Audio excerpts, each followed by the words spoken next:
अमर astrology में आपका स्वागत है दोस्तों। मैं हूं अमर सिंह चौहान।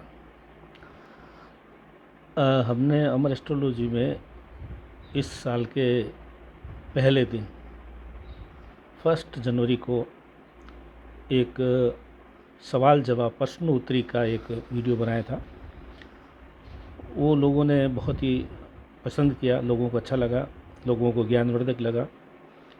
तो अभी पिछले काफ़ी दिनों से पुनः ये जो है लोगों ने कहा कि आप कृपया बीच बीच में प्रश्नोत्तरी सवाल जवाब का वीडियो बनाइए। तो आज हम ये दूसरा प्रश्नोत्तरी का सवाल जवाब का वीडियो बना रहे हैं दोस्तों।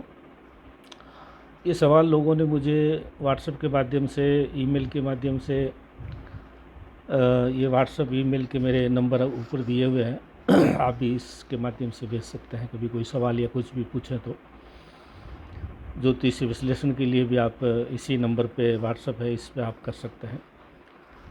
लेकिन प्रश्नोत्तरी जो है ये मैं सर्व जो है भौमिक हर लोगों के काम की चीज़ें वो देता हूँ।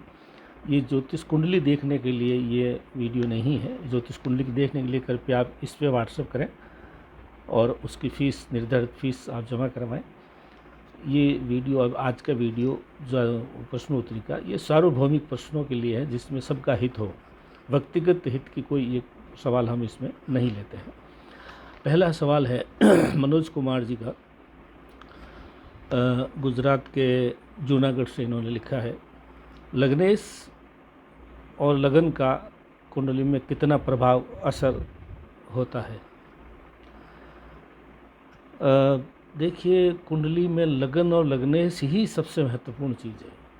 आपकी कुंडली में कितने ही शुभ योग हो या कितने भी अशुभ योग हो, अगर लगन बलवान है तो अशुभ योगों का असर कम हो जाएगा, और लगन अगर मजबूत है तो शुभ योगों का आप अधिक लाभ उठा सकते हैं। तो लगन है, आप खुद है, आपका भौतिक शरीर, आपका व्यक्तित्व ही लगन है, लग्नेश है।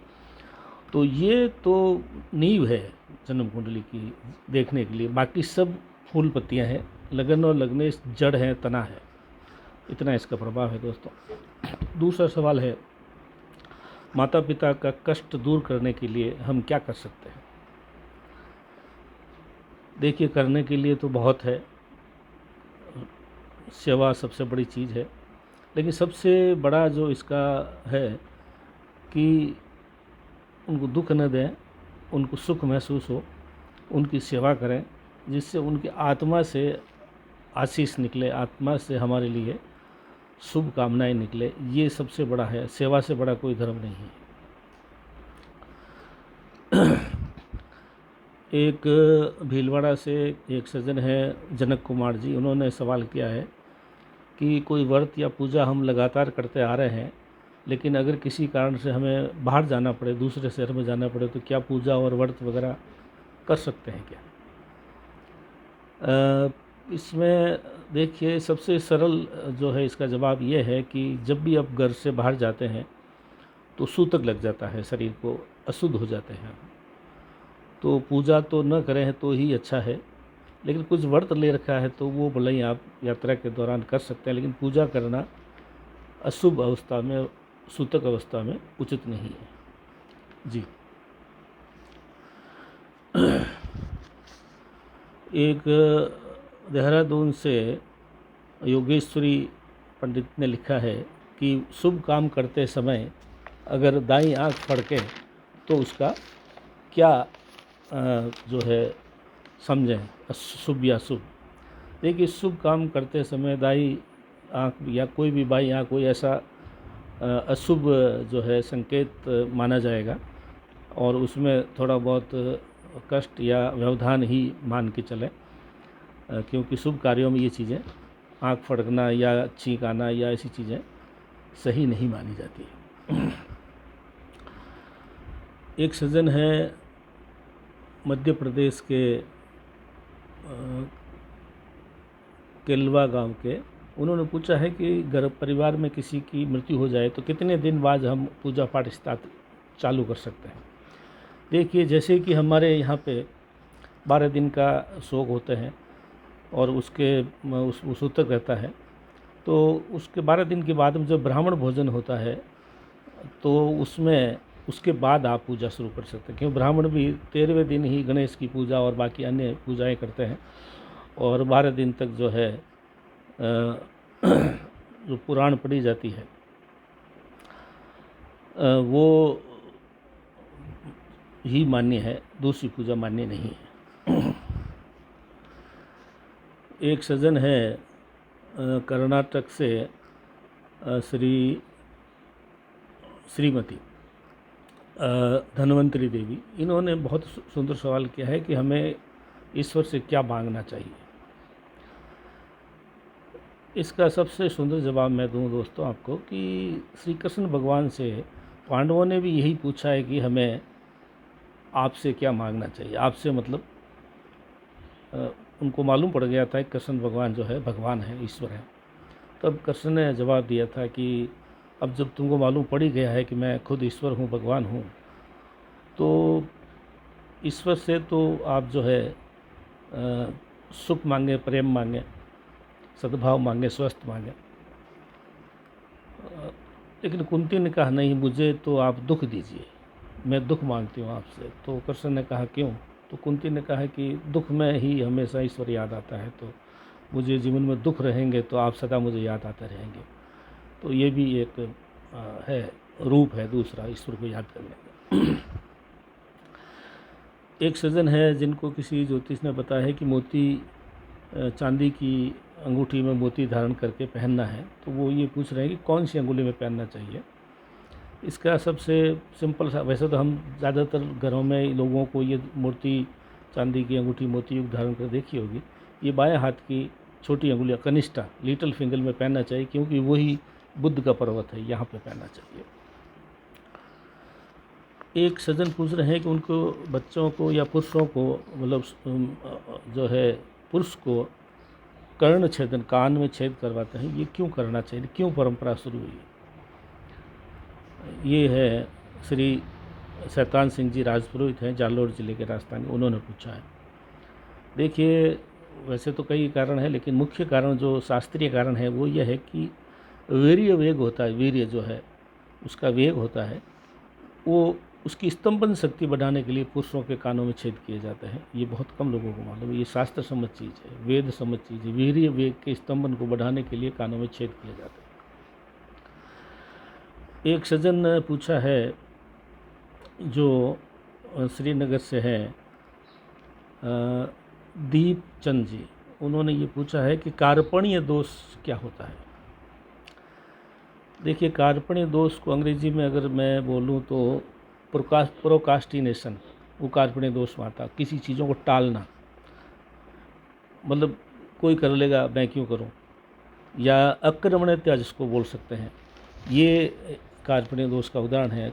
कार्पण्य दोष से पितरों का दोष लगता है, आपके पुरखों का दोष लगता है, ये पितृदोष के समान है। प्रत्येक व्यक्ति को जन्म लेने के बाद में अपने कर्म करने चाहिए जम करके। अगर आप कर्म नहीं करते हैं, पड़ा हुआ धन, पिता का पड़ा हुआ धन या उसकी ज़मीन बेचकर, मकान बेचकर या सोना आभूषण बेचकर आप पड़े पड़े खा रहे हैं, ये कार्पण्य दोष का सूचक है, इससे पितृदोष लगता है। दोस्तों हर व्यक्ति को अपने हिस्से का मेहनत, अपने हिस्से की जिम्मेदारी, अपने हिस्से का काम, अपने हिस्से की जो है चीज़ें दिल लगा कर करनी चाहिए। कार्पण्य दोष बहुत दुखदायी होता है। पहले भी एक लोगों ने सवाल पूछा, आज फिर एक सज्जन ने पूछा है, उनके वहाँ पे नवजात शिशु है, तो उन्होंने पूछा है कि आजकल लोग फेसबुक पे अन्य डिजिटल माध्यम से या मीडिया पर जन्म लेते ही तुरंत अबोध शिशु का फ़ोटो डाल देते हैं, क्या ये उचित है? मैं पहले भी जवाब दे चुका हूँ, आज पुनः देता हूँ दोस्तों, ये बिल्कुल ही गलत चीज़ है। अपने यहाँ पे शास्त्रों सम्मत ये बात यह है कि सूर्य पूजा होती है, जलवा पूजना जिसको बोला जाता है, उसके बाद ही बच्चे को जो है किसी को दिखाना चाहिए। उससे पूर्व दिखाते हैं तो बच्चे के ऊपर उसकी अशुभ छाया पड़ती है देखने वाले की। एक सज्जन है हरियाणा के चंद्र प्रकाश जी, उन्होंने पूछा है अमावस्या को चंद्रमा क्या पाप ग्रह बन जाता है? जी हाँ, चंद्रमा और बुध दोनों ही शुभ ग्रह हैं, लेकिन चंद्रमा और बुध के साथ शर्तें जुड़ी हुई है। चंद्रमा जो है शुक्ल पक्ष का ज़्यादा शुभ माना जाता है, ज्यों-ज्यों अमावस्या के नज़दीक जाता है या अमावस्या के आसपास रहता है तो अशुभ हो जाता है। बुध का भी यही है, बुध किसी ग्रह के साथ बैठा है तो ठीक है, अकेला बुध या पापी ग्रह के साथ बैठा हुआ बुध भी पाप प्रभावी देता है, तो ये तय है कि अमावस्या का चंद्रमा अशुभ होता है, पापी होता है। एक सज्जन हैं जो अपने बिहार के हैं, उन्होंने सज्जन प्रकाश जी, उन्होंने पूछा है कि दाढ़ी और बाल किस वार को कटवाना चाहिए। वैसे तो हर घर में, हर परिवार में बूढ़े बुजुर्ग हमेशा कहते हैं वही बात सही है, बुधवार और शुक्रवार को बाल कटवाने चाहिए, दाढ़ी कटवानी चाहिए, करवानी चाहिए। लेकिन ये भी तय है कि अगर आप नित्य रोज़ाना करते हैं शेविंग तो आपको इसका कोई दोष नहीं है। बाकी बुधवार और शुक्रवार इसके लिए अच्छे माने गए। एक सज्जन ने जो है वो उत्तर प्रदेश के जौनपुर से हैं, उनका नाम है कौशलेंद्र प्रताप सिंह। उन्होंने पूछा है कि बिना गुरु के अगर ज्ञान मिल जाए तो क्या बुरा है। इसका जवाब तो क्या दें, वो गुरु से भी ज्ञान बिना गुरु के मिल जाए तो ये तो बहुत बड़ी बात है, लेकिन मुश्किल है। जो ज्ञान परंपरा के अनुसार नहीं मिला हुआ हो, जो ज्ञान गुरु की सेवा किए बगैर नहीं मिला हुआ हो, जो ज्ञान अनुभवी आदमी के द्वारा नहीं मिला हुआ हो, वो ज्ञान अधूरा होता है।